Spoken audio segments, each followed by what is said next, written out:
August comes along and its gold fills the air.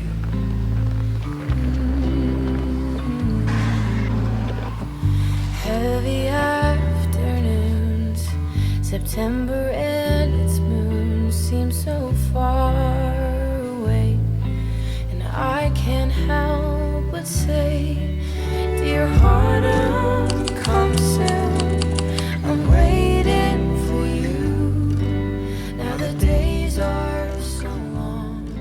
Hey guys, welcome back to my channel. So it's November now, wow, and that means that it's also Nanowrimo, which for those of you who don't know, it's National Novel Writing Month. The standard goal is to write a 50,000 word novel in a month, which comes to about 1,667 words a day, I think, and that's always been a little ambitious for me. So instead, my goal is simply to write for at least an hour every single day. So that doesn't mean I have to, it's not outcome oriented. I don't have to get a certain number of words done. I just have to sit down at my desk and write for at least an hour. I've been in a pretty good groove with it, slipping it in here and there. Keeping it manageable like that really makes it feel doable to me. Today was one such session. I was at my favorite coffee shop, so I just showed up this morning with my laptop and my notebook and got myself a little chai, and I sat down and just wrote for as long as I could. So I think I've been there like 4 or 5 hours, and I'm finally out now, about to go grab some groceries and then head home to catch up with another one of my friends who's doing National Novel Writing Month. So we're gonna check in. So far I've been pretty happy with how I've been doing. I've gotten to write pretty much every single day, except for over this past weekend. There were about 3 days in a row that I didn't get to my goal, and that was just because it was my sister's wedding. She did like a fairy woodland, it's like a fairy cowgirl vibe. I don't really know how to describe it, but it was very whimsical with like moss and greenery down the table, and then there were little glass jars as centerpieces with a rose in the center, kind of like Beauty and the Beast. So it had that fairy tale vibe to it, but my sister came riding down the aisle on a white horse. The whole thing was just magical. So, but every day since then, I've done a good job. I've sat down and got my word count in. So anyway, yeah, it's November, which means everybody on Instagram is pulling out all the Christmas stuff already. In fact, the coffee shop I just got out of, they were playing Christmas music too. It was like, guys, it's like the middle of November. But hey, to each their own, right? I'm still personally frolicking in the land of pumpkins and soaking up all the fall candlelit vibes. And ever since daylight savings in particular, I've been able to have long evenings for reading and watching fun TV shows and just getting in the world of imagination and stories again. So really soaking up the fall vibes while it lasts. Anyway, all of this to say, let's jump into this vlog, shall we? Winter is nigh, until darkness light. Summer bids its farewell, and I'm under your spell, dear autumn. So I just got back home after grabbing some things from Trader Joe's and such, and they already have all of their Christmas stuff out already, which is kind of crazy. And I am not totally in the festive spirit yet because I'm still like in November mode. But if you don't know that these things exist, you probably should. So first is these. For anybody who's not tried these yet, they're actually very, very addictive, so it is dangerous. I think I got like 5 of these just to stock up, knowing, because here's the thing with Trader Joe's is they do sell out. Kind of like what they have at the beginning is all that they'll have for the season. So this is these are candy cane covered almonds. They're like white chocolate, candy cane, peppermint goodness. Anyway, they're good. They're gone in like a day as soon as I open this. So the way I'm rationalizing this to myself is that I'm not going to actually open any of these things until after Thanksgiving, and then I've given fall its full moment. I'm just stocking up on them now so that I have them before they all sell out. So Trader Joe's thing number 2 is this. Can you see that? This is their boxed gingerbread mix. And let me tell you, I have been a gingerbread snob ever since I went to Grasmere in the Lake District. They have like the best gingerbread I've ever had in my life. This comes close. And it's just like it's the perfect amount of sweet and spicy, and it just goes perfectly with like a cup of tea at the end of the day for any kind of Christmas movie night, that kind of thing. So Justin and I actually haven't really met all of our neighbors yet. So this Saturday, we're planning to whip up some cookies and just go around to people's houses and introduce ourselves. And so I thought maybe I would do like chocolate chip cookies and then also gingerbread. Look, I don't really eat sweets very much, but these 2 things are to die for. So now you know. Had a pretty good writing day today. I am really, really close to wrapping up chapter 18. out of what will be a 25 chapter novel. I'm close. I'm so close. I think if I write 1 chapter a week, then I can be done by the end of the year. But the chapters I've been working on are pretty long ones, so I'm hoping I can ride this NaNoWriMo wave and get it done with time to spare. I may be being a little overly optimistic. We'll see.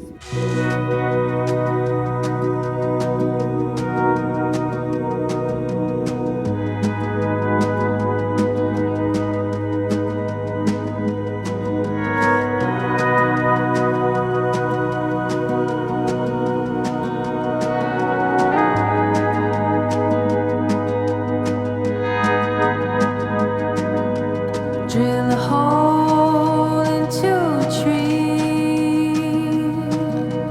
Out comes a swarm, finding it hard to be the man I've sworn to be. Remembering the days, the moments I'm laid in your car. Hey guys, so it is November 15th and we are just now finally getting our very first rainstorm of the season. It's just so dark and gloomy today. I just got off work and all day it's been blustery with torrents of leaves flying by outside the window. Wind just like thrashing through the trees, leaves hurling by outside the window just in fleets. So getting colder, definitely moving towards winter. Anyway, I just got off work, hoping to get in a couple hours of writing tonight. I've been trying to work on this one particular chapter in my book for maybe like a week and a half, 2 weeks now. It's just been ages and I've been like slogging through it, trying to figure it out. And I finally finished it yesterday. Anyway, that feels so good. NaNoWriMo has been going pretty well so far. We're halfway through. There's maybe been about 5 days that I missed. That doesn't sound so great when you put it like that. Like a third of the days I didn't get to, but I'm pretty happy with that because 3 of those days were for my sister's wedding earlier in the month. But besides that, I've met my goal for 10 of those 15 days to write at least an hour every day. So anyway, still pretty stoked about that chapter I just finished, except I just realized this morning that just because I finished this really hard chapter I've been working on, now I need to go work on the chapter that comes after, which I haven't plotted out yet. So we'll burn that bridge when we get there. So yeah, just wanted to check in. I'm gonna go grocery shopping now. Dream on the ocean floor. Not quite sure where I am. I felt this before. Remembering the day when Sammy decided to spin my ring. I looked into the eye of the morning. Hey guys, coming at you live from Sunday afternoon. I was seeing so much hype online about this book called Iron Flame, which is the sequel to Fourth Wing. And I hadn't read either of them, and I mean, I've seen them around everywhere, and there was so much hype about it that I finally broke, and I went to Barnes & Noble after I got off work on Tuesday, and I picked up both of them. So I got Fourth Wing and I got Iron Flame. I finished the book I was reading at the time, which was Howl's Moving Castle, which is a delightful book if you haven't read it. It was really funny. So I think I started reading it on Thursday and I just finished it. So 3.5 days is one of the fastest reading times in a while for me. Where do I even start? So for anybody out there who hasn't read it, I want to say it's like a cross between Aragon and Harry Potter and How to Train Your Dragon and The Hunger Games. I don't even know where to begin. Essentially, it's about a war college for dragon riders, so like a military dragon riding school, which already sounds awesome, right? We have the main character girl who is small and fragile, but somehow very strong. She's special. She enters this dragon riding school and she's chosen by one of the most powerful dragons in the entire, fleet. There's this, classic enemies to lovers. There's this shadow-wielding bad boy, that she falls in love with, and then she's a lightning-wielding prodigy, I guess. Against all odds, she manages to survive in the dragon school. In fact, she thrives and ends up being one of the most powerful dragon riders of her year, yada yada. And then the book ends in a cliffhanger, and then I won't try to spoil anything beyond that, but what I had such a hard time getting behind, I don't know. I don't want to sound like a snob here, but the English major in me was just crying reading this book. It was just like not good writing. It was pretty hilariously predictable, and I say that as somebody who generally like wants to give books the best benefit of the doubt that I can, but I also have kind of a hard time with modern fantasy for this reason. I think the reason that I keep going back to books like Lord of the Rings or like Narnia is just because they're timeless and original and really well written. They're just like they've stood the test of time for a reason. But books like this are really hyped up, and I completely understand why. It was a compelling book. I finished it in 3.5 days. I couldn't put it down. I guess the beef I do have with this book is it's just like really not very well written at all. The characters felt pretty predictable. I saw the end plot twist coming like miles away. It felt like a pretty canned plot, which is, again, like I feel so bad. I feel like I can't say any assertive opinion on the internet without getting like canceled for it, but an uncomfortable amount of profanity, a little too much spice for my taste, and just like I wished it had been better written. I wish the author had just taken time with it to take out some of the sarcastic, snide comments and characters' internal dialogue and just make it a little bit more plot-driven, like focused on the actual story rather than getting caught up in the characters' snarky sarcasm and the enemies to lovers thing that kind of like choked out the whole book's plot. Was it one of the most predictable books I've ever read, and super cheesy and pretty canned characters and bad writing? Yeah, all of the above. Was it super compelling, and did I finish it in 3.5 days? And did I absolutely love all the stuff about the dragons and soaring into battle? And yeah, I loved it. I thought it was great. It's a really fun story, but it's pretty predictable and you're gonna be able to tell what's coming a mile away, but doesn't mean it's not a fun ride. So I don't know, kind of like in between, in the middle on that. But I feel a little bad as an English major giving any kind of approval to this book just because it's like really bad writing. So anyway, we are going to see where book 2 leads us. I'm hoping it's better than the first. I'm not holding my breath. That's all for now. Hey guys, so quick update. I finally finished reading Iron Flame. I have such conflicting thoughts on this book. I feel like judging it based off its literary merit, which is kind of what I have to do in my MFA program, right? I have basically trained not just to read books for fun, but to read them critically, meaning trying to see the author's hand on the page and how the author is achieving different elements of the book. While that's useful to me as a writer, it also kind of ruins reading sometimes, and I feel like with this series it was the same way. I guess the first immediate thought I have with these books is that it was just really poor writing. And I don't mean the plot or the characters, I mean the prose of the novel itself was just really poor quality. Both books kind of read like first drafts. Part of it's the pacing of the second book, that it was split into 2 halves, it did read a little bit more like TV show episodes rather than like a book. And I feel like just the concept of the book itself, like a military dragon riding school and all that comes with that, is such an interesting one, right? But I felt like the story itself didn't deliver on what it promised because she was rushing through it. I guess I didn't have to think to read this book. There's no subtext. Everything is crystal clear, laid out on the page, and anything you don't know, you figure out pretty quickly. Like the moments of significance, all the meaning is just spelled out for you. You don't have to dig for it, which is I guess that's part of what I really love in books like The Secret History or 19th century literatures. If you dig, you just find more and more layers to the story. Whereas with this one, there's kind of like the layer of what's happening. So I guess that's the first issue that I had with the book, is just that it was really poor writing and it needed to be edited and honed and just gone over, and it could have been such a compelling book had she just taken a little bit more time with it. The second complaint I had is there's so much profanity in this book. Like, it just felt excessive to me. If you need a swear word to punctuate a sentence, then your sentence just isn't strong enough. If the writing is solid, then you can convey so much more and it'll be so much more gut-wrenching than throwing in F-bombs every other sentence. And same thing with the whole romance plot. Like, Violet and Xaden didn't feel as compelling to me as in the Scorpio races when you're reading about Sean and Puck, and it's much more slow burn and much more subtle.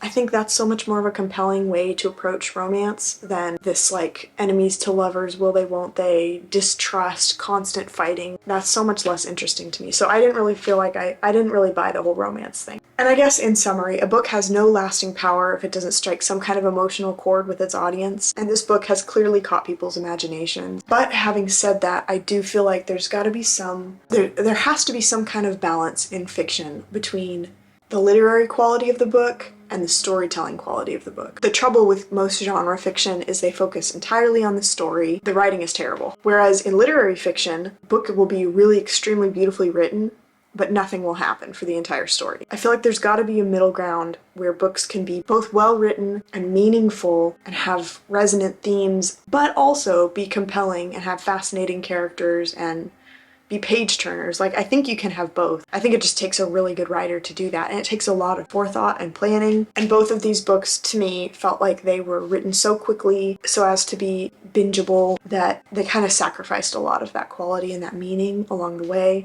Yeah, so I guess that's my muddled up thoughts on Fourth Wing. So to evade the inevitable book hangover that I knew I was gonna have, I just dove headfirst straight into The Ballad of Songbirds and Snakes. The movie came out last weekend and I want to go see it with some friends, maybe after Thanksgiving.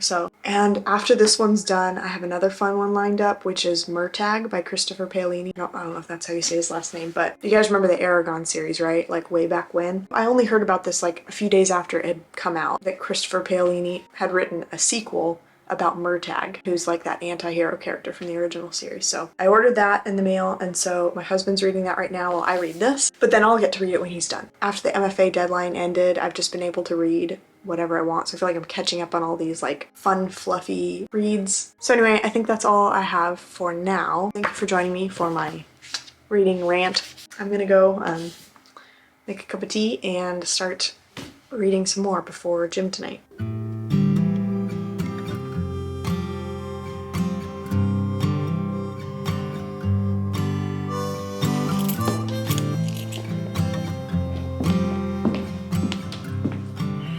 Hello. It's November 22nd. It's the day before Thanksgiving, so I am perched outside my favorite coffee shop. I'm about to go in, get some writing done, and then I'm gonna go get my nails done so they're looking all pretty for Thanksgiving, and then I'm gonna go home and make all kinds of pies because 'tis the season. Nanowrimo's been going pretty well. I think I haven't been super good about writing on the weekends, but I've decided that's okay because I'm kind of making up for it during the week. So I'm on chapter 19 right now. I'm really hoping that I can get a good amount of work on it done today. It's kind of trickier than the other chapters because I don't really have a plan for this one. I'm kind of making it up as I go. So anyway, wish me luck. Cheers. Alright, you guys. So November has officially come to an end, and it is now time for our end of November check-in to see just how did we do with NaNoWrimo this year. Alright, moving over here for lighting purposes. So I total up all the days that I got writing done on my phone, the moment of truth. Of the 30 days that I meant to write this month, I sat down and wrote for at least an hour on 16 of them. 16 out of 30 days I reached my writing goal, which means that 14 out of 30 days I didn't. I'm trying to have grace for myself because it was a busy month. My sister got married, we had Thanksgiving, and I went on a little getaway trip. But that does mean I got writing done every other day, which I guess is something to be proud of. Of the 2 chapters I worked on this month, I did get a lot done. I'm really, really proud of the chapters I wrote this month. So I guess that's the good side of it. The other perfectionistic side of me is hoping that next year will be a little bit more on track. Anyway, so that is my end of NaNoWrimo update. Thank you guys for watching today's video, and I hope you enjoyed it. If you did like this video, it means so much to me if you would give it a thumbs up and subscribe to my channel as well. And with that, I will see you guys in the next video. So, bye. I just wanna live